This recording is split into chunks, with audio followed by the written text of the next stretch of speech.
While everyone else is competing for attention, the smartest people in the room have gone completely dark. Not because they have nothing to say, because they finally understood something the rest of the internet has not caught up to yet. In 2026, a public profile is not an asset. It is a liability. And the most strategically intelligent people alive right now are making a calculated retreat to protect the one thing that actually determines their value. Today, we are going to show you exactly what they know that everyone still posting does not. So let's dive into part 1, the threat. We're talking about AI and idea protection. You see, what the intellectual elite are doing right now, it's not just quitting the internet because they're suddenly terrified of technology. No, they're making a highly deliberate, calculated retreat to shield their thinking before it's fully formed. Let's look at exactly why this is happening. In the past, we had what you could call the old gap. You know, that grace period where you could share an early insight online, get some decent feedback, and still actually have a safe window of time to build on the idea yourself. But today, we're facing the AI gap.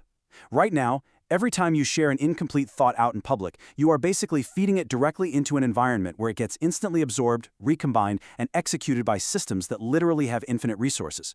I mean, in a world where AI is training on publicly available content in near real time, the gap between you sharing an idea and someone faster front-running that idea, it's collapsed to absolute zero. The smartest folks are keeping their best thinking offline, not to be secretive, but because in this new reality, privacy is your absolute ultimate competitive advantage. Which brings us to part 2, the mirror. Let's talk about dopamine and how it impacts thinking quality. Okay, so we just looked at the external threat, right? But we absolutely have to talk about the internal degradation. Because constantly posting doesn't just expose your ideas, it fundamentally rewires how your brain generates them in the first place. Think about this insidious feedback loop we all just seamlessly participate in. Step 1, you share an incomplete thought. Step 2, boom, the immediate dopamine feedback hits. Every single platform is meticulously engineered around this core mechanic. The likes, the comments, the shares, they start rolling in within minutes, and your brain responds with the exact same chemical release it uses for food and social survival. It's incredibly powerful stuff. Then comes step 3. Over time, you unconsciously shift performative thinking.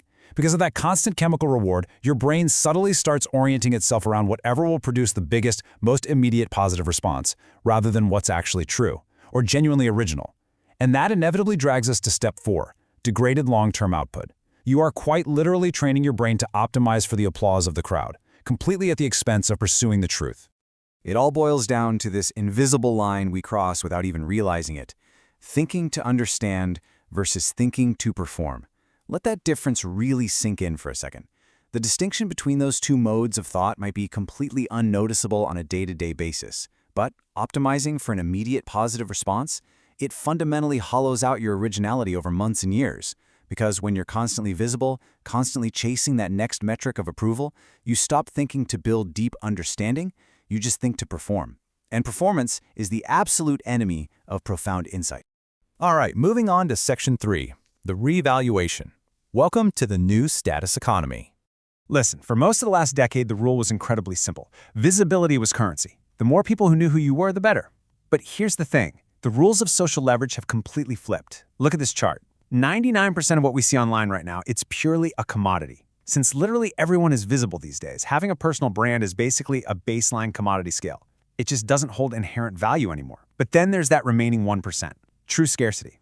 In a digital environment where everyone is aggressively oversharing, the scarcity has shifted entirely. What's rare today isn't having a massive platform. What's exceptionally rare is being genuinely unreachable. True status, genuine intrigue, the real mystery. That belongs exclusively to the people who are the hardest to find. The ones whose deep thinking doesn't just pop up in a casual search result, whose insights aren't freely handed out to anyone with a basic Wi-Fi connection. You see, highly visible people simply cannot manufacture this kind of intrigue. In today's saturated attention economy, absolute unreachability has quietly become one of the single most powerful positioning tools available. Let's look at the proof in section 4, the evidence. This is all about stagnation versus sovereignty. You can actually observe the definitive proof of this shift just by comparing the loud public figures of the internet with the quiet private builders. If you analyze the output of high-profile creators over any 2-year stretch, a really consistent pattern emerges. The public creator, sure, their audience is growing, absolutely, but their idea quality, it's deeply stagnant.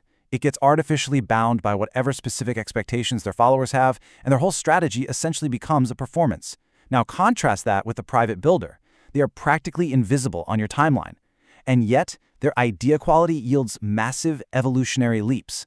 We're talking about the researchers, the investors, the quiet strategists, who just disappear from public view. And when they finally pop back up 2 years later, their work feels like it's operating on a completely different dimensional level. Loud stagnation happens when you're performing for a daily audience. But quiet growth happens because silence isn't just an absence of work. Silence is actually a period of deep, uninterrupted construction. You simply cannot build a massive evolutionary leap while you are simultaneously busy performing for a crowd. Which brings us to a highly provocative question for this explainer.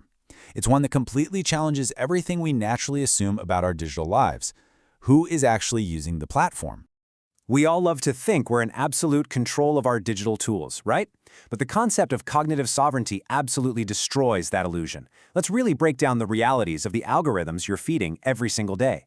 First off, the system actively predicts your behavior based on your historical patterns.